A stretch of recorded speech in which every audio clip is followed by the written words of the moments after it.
이런 참회 대상이 되는 악업을 어떻게 참회를 해서 소멸시켜야 될 것인가? 이것이 이제 중요하지 않습니까? 예. 그래서 그 참회하는 방법을 설명하는 겁니다. 우선 뭐 준비 사항이라고 할 수 있는데, 뭐 예를 들면 절에서 가서 참회할 때는 뭐 법당에 가면서 부처님 앞에서 참회하면 되는데, 절에 가지 않고 집에서 할 때는 부처님 사진을 준비하는 게 좋습니다. 사진 뭐 흔하게 구할 수 있잖아요, 그죠? 달리기도 있고, 뭐 그럼 액자 파는 집에도 있고 하니까 사진을 준비해서 살아 계시는 부처님이 내 앞에 와 계신다 이렇게 생각을 해야 됩니다. 살아있는 부처님이 단지 그냥 사진뿐이다 이렇게 생각해서는 안 되고, 살아있는 부처님이 내 앞에 와 계신다 이렇게 생각을 해야 되고, 그 다음에 이 참회 기도하는 순서는 처음에 삼배하고, 그 다음에 독경 경전을 읽고, 그 다음 참회 용은 108번 절하면서 참회하는 겁니다. 그 다음에 연부를 하고, 그 다음에 축원과 발언을 하고, 마지막으로 삼배를 하고 마치는데, 이 독경과 연불은 생략을 해도 됩니다. 굳이 여러분들이 시간이 있으면 하시고, 오늘은 이 설명은 참회의 중심을 둘 거니까 독경과 연불에 대해서는 설명을 생략하고 하겠습니다. 그래서 108배를 하면서 참회를 하고 끝내고 난 다음에는 축원과 발언을 하는 겁니다. 그래서 구체적으로 참회 방법을 말씀드리면, 참회 대상 항목, 그 항목에 해당되는 사항을 한 가지를 우선 딱 생각을 합니다. 자기가 생각을 해서 부처님 앞에서 이렇게 합창하고 서서 그걸 생각을 한 다음에 그 악업을 지을 당시에 그때 내 모습을 그대로 기억에 떠올려서 생각을 하는 겁니다. 그러니까 예를 들어서 부부싸움을 할 때 화를 냈다 이렇게 할 때는 화를 낼 당시에 내 모습을 그대로 생각을 한다 이 말이죠. 그렇게 생각하면서 그 생각한 상태대로 절을 하는 겁니다. 간절을 하면서 입으로는 부처님 참여합니다. 부처님 참여합니다. 부처님 참여합니다. 이렇게만 하는 거예요. 아시겠죠? 절을 하면서. 그래서 요렇게 하는 것이 참여인데, 요렇게 할 때 그 자신이 기억을 한 그 악업, 그 행위가 악업이었다 하는 것을 진심으로 인정해야 됩니다. 정말로 이게 잘못됐다는 것을 인정을 해야 된다 이 말이죠. 그러니까 대부분은 다 그냥 생각하면 잘못됐다고 생각하는 분들도 있는데, 어떤 경우에는 생각은 하지만 내가 별로 잘못한 것 같지 않다 이런 경우도 있을 수 있기 때문에 이런 말 내가 부연 설명을 드리는 거예요. 그래서 잘못됐다는 것이 생각이 안 들면 악업이었다는 것을 진심으로 인정을 해야 되고, 두 번째로는 악업을 저질렀다는 것은 부끄럽다는 것을 알아야 됩니다. 그것이 부끄러운 일이라는 것을.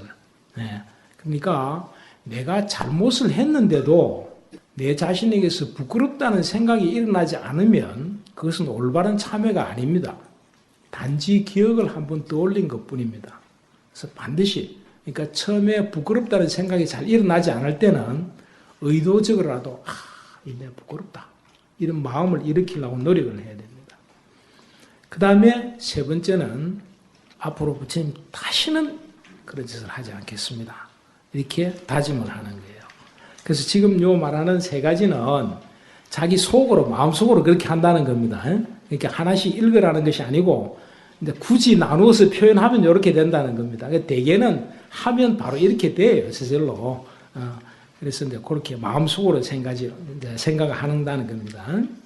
그래서 이런 방법으로 쭉 이제 참여를 해 나가는데, 이 방법으로 이제 108회가 끝날 때까지 참여를 하는 겁니다. 108회가 끝날 때까지 하는데, 한 가지를 생각을 했을 때 절을 하면서 이제 절을 계속 하거든요. 절을 계속 할 때 참여를 계속 하다가 다른 항목으로 넘어가야 될 때가 있어요. 그건 어떤 경우냐면, 한 가지만 계속 생각해서 참여해서 108회 끝날 때까지 참여가 되면 그냥 108회 그대로 하면 됩니다. 근데 중간에 가다가 조금 지겹다는 생각이 들거나, 안 그러면 약간 진지함이 떨어진다는 느낌이 자기한테 들어와요. 그냥 해보면. 그러면 다른 항목으로 참여를 바꿔서 또 이제 해당되는 걸 생각해보면 알 수 있지 않습니까? 그렇게 넘어갑니다. 그렇게 해서 이런 방법으로 이제 108배를 하면서 참여를 하는데요. 다른 거는 여러분들이 이제 다 쉽게 아실 수 있겠지만, 자신을 지키지 못함 참여는 조금 설명이 필요합니다. 이 자신을 지키지 못함 참여는 그냥 내가 피해를 보고 말아서 참여합니다. 이렇게 하는 것이 아니고, 그러니까 다른 참여 사항하고 이 자신을 지키지 못함 참여는 정반대입니다. 예를 들어서 일반적으로 화를 내게 될 때 내가 화를 내게 되면 그것은 진해에 해당되잖아요. 그죠? 화를 낸 것을 참여를 해야 되는 악업입니다.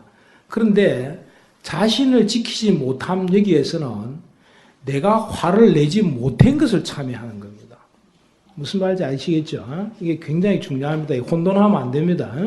그러니까 내가 피해를 보거나 당해야 될 일이 있을 때 싸우거나 대적을 하지 않으면 그것을 피해 나갈 수 없을 때는 싸워야 되잖아요. 그죠? 그런데 그냥 앉아서 그냥 당하고 있었다. 이러면 참여를, 부처님 제가 어리석어서 참여합니다. 이렇게 하는 것이 아니고 내가 싸워야 되는데 싸우지 못했습니다. 그래서 참여합니다. 이렇게 되는 거예요. 아시겠죠? 예.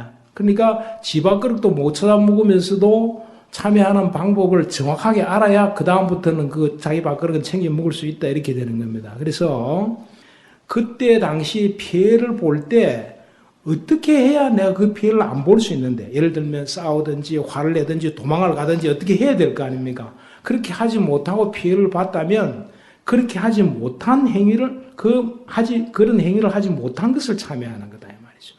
다르다는 것을 알아야 됩니다. 예. 그래서 지금 설명한 요 방법이 참여 방법입니다. 그런데 요 참여 방법에는 이렇게 몇 가지 좀 주의해야 될 사항이 있습니다. 여러분들이 해보시면 이제 아시게 되지만 미리 설명을 들어놓는 게 좀 나을 것 같아서 말씀을 드리는 거예요. 첫 번째 주의사항은 말은 반드시 부처님 참여합니다. 부처님 참여합니다. 이렇게만 해야 됩니다. 다른 말을 하면 안 돼요. 그러니까 부처님 제가 오늘 우리 남편하고 싸움을 했습니다. 그것을 참여합니다. 이렇게 하면 안 된다 이 말이죠. 말은 반드시 부처님 참여합니다. 부처님 참여합니다. 이렇게만 합니다. 그리고 그 사항은 자기 속으로만 생각한다 이 말이죠. 그래서 한마디도 다른 말을 쓰거나 바꾸면 안 되고, 그 다음에 관세음보살이나 지장보살이나 화엄성중 앞에 가서 참여를 할 때도 말은 반드시 부처님 참여합니다. 이렇게 해야 됩니다. 아시겠죠? 이 참여는 법신불을 중심으로 해서 참여를 하는 거기 때문에 다른 불보살이나 이런 분들은 다 법신불의 화신이라서 이렇게 해야 됩니다. 그래서 그걸 헷갈리면 안 됩니다. 그래서 첫 번째 주의사항은 반드시 말은 다른 일체 용어가 필요 없고 부처님 참여합니다. 부처님 참여합니다. 부처님 참여 이렇게만 하는 거죠. 그 다음에 절의 횟수를 셀 때는 반드시 염주를 들고 써야 합니다. 마음속으로 세면 안 됩니다. 절 횟수를. 몇 번을 강조를 해도 잘 안 되는 분들이 있습니다. 왜냐하면 지금 제가 설명하는 이 참여는 속으로 절 횟수를 세면 참여가 되겠습니까? 안 되겠습니까? 안 되죠. 그죠? 그건 절만 하는 겁니다. 그래서 마음속으로 진실하게 참여가 되기 위해서는 반드시 절 횟수는 염주를 들고 셉니다. 반드시 그래야 됩니다. 그리고 시계를 보고 해도 안 됩니다. 정신을 엉뚱한 데 쓰면 안 된다 이 말이죠. 그래서 반드시 염주를 들고 해야 되고, 세 번째 주의사항은 우리 풀자들이 참 절마하면 뭐합니까? 소원 빌죠. 그죠? 절마하면 부처님 우리 남편 우리 아들 우리 딸 그런데 이렇게 참여할 때는 절대로 소원을 빌면 안 됩니다. 오직 참여에만 집중해야 됩니다. 참여할 때 소원을 빈다고 하는 것은 신앙이 돈독한 것이 아니고 망상입니다. 망상. 아시겠죠? 그것을 정확하게 알아야 합니다. 자기 집착이 너무 강하기 때문에 참여를 해야 될 때도 참여에 집중이 안 되고 자기가 소원을 비는 것에 대해서 생각이 자꾸 일어나는 겁니다. 그래서 그것은 망상입니다. 그것을 분명히 아시고 참여할 때는 절대로 소원을 빌면 안 됩니다. 딱 참여하는 그 내용에만 집중을 합니다. 소원 비는 거는 참여가 끝나고 아까 순서 제일 마지막에 축원과 발언이 있다 그랬죠. 그죠? 그때 비는 겁니다. 그래서 중간에 참여할 때는 절대로 소원을 빌거나 다른 생각을 해서는 안 됩니다. 그리고 이 또 참여를 하다 보면 예를 들어서 뭐 술을 자주 마시는 분이라든가 혹은 나쁜 습관이 있어서 잘 안 고쳐지는 분들 같은 경우에 막 고치려고 참여를 해도 오늘 또 참여를 하고 내일 또 안 된다 이렇게 되는 경우가 있잖아요. 그죠? 그럴 경우는 참 참여하기도 싫거든요. 그런데 오늘 내가 저지른 악업을 지금 참여하고 내일 또 똑같은 악업을 지을 것이 분명하다고 생각이 돼도 오늘 참여는 아주 진실하게 부처님 어떤 일이 있어도 내일 절대로 하지 않겠습니다. 이렇게 맹세하고 참여를 하시라 이겁니다. 아시겠죠? 내일 또 그렇게 한다고 해도 그렇게 하라 이말. 이 참여는 이 사람들끼리에서 행해지는 사회적인 약속이 아닙니다. 많은 불자들이 그런 질문을 많이 해요. 스님 제가 부처님한테 안 하기로 약속했는데 또 했습니다. 이제 참여 안 하랍니다. 이렇게 하거든요. 참여는 그런 약속이 아닙니다. 맹세다 이 말이죠. 맹세. 그리고 어기면 어길수록 더 참여를 해야 되고 그렇게 할수록 부처님이 더 좋아하십니다. 그래서 내일 또 똑같은 악업을 짓는데 해도 오늘 참여하는 겁니다. 예. 그렇게 해야 되고 그 다음에는 이 참여한다는 것은 현실 생활에서 악업을 절대로 지으면 안 된다 이런 말이 아닙니다. 그래서 계를 받거나 참여를 이렇게 지도를 해보면 많은 불자들이 계 받는 것부터 겁내는 이유가 도저히 완벽하게 지킬 수가 없어서 그렇다 이렇게 걱정을 많이 하거든요. 그런데 전혀 그렇지 않습니다. 받고 악업을 저지르고 계를 못 지켰으면 참여하면 됩니다. 참여. 그러니까 그것을 완벽하게 지키라는 것이 중요한 것이 아니고 만약에 흐트러졌다면 참여하면 된다. 참여하면. 그래서 참여하는 것이 중요하니까 현실에서는 어쩔 수 없을 때는 다툴 수도 있고 또 내 마음대로 안 돼서 잘못을 저지를 수도 있지만 그렇게 하고 난 다음에 반드시 참여를 해야 된다. 그것이 강조사항이라는 것을 알면 되는 겁니다. 이렇게 나가면 점점 자신이 스스로 정화되어 나간다는 것을 느낄 수 있습니다. 여러분들 해보시면. 그 다음에는 정당한 이유가 있어서 악업을 짓는 경우도 있잖아요. 그죠? 예를 들어서 아들, 딸이 말을 안 들어가고 막 꾸지람을 하다가 욕을 한마디 할 수도 있고 남편하고 뭔 이야기를 하다가 보니까 또 하도 엉뚱한 소리를 해서 막 화를 내는 수도 있고 그러잖아요. 혹은 또 직업적으로 뭐 경찰 같은데 강력범 체포하려 할 때 달라드니까 막 이렇게 주먹을 써야 되고 그럴 경우도 있잖아요. 그죠?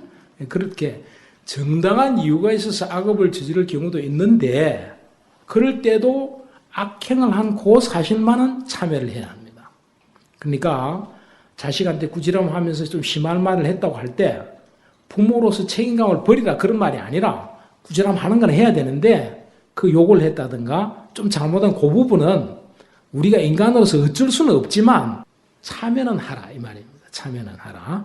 왜냐하면 바늘 도둑이 소도둑 된다는 것처럼 그것을 참여하지 않고 간과하게 되면 시간이 지나가면 자꾸 그것이 일상화돼서 정말 더 큰 악업으로 갈 수 있습니다. 그렇기 때문에 잘못된 일이 있으면 조금이라도 있으면 전체적인 거는 내가 옳지만 그 가운데 부분적으로라도 잘못된 거 있으면 참여를 해야 된다. 이걸 이야기하는 겁니다. 그래서 지금까지 설명한 것이 참여하는 방법입니다.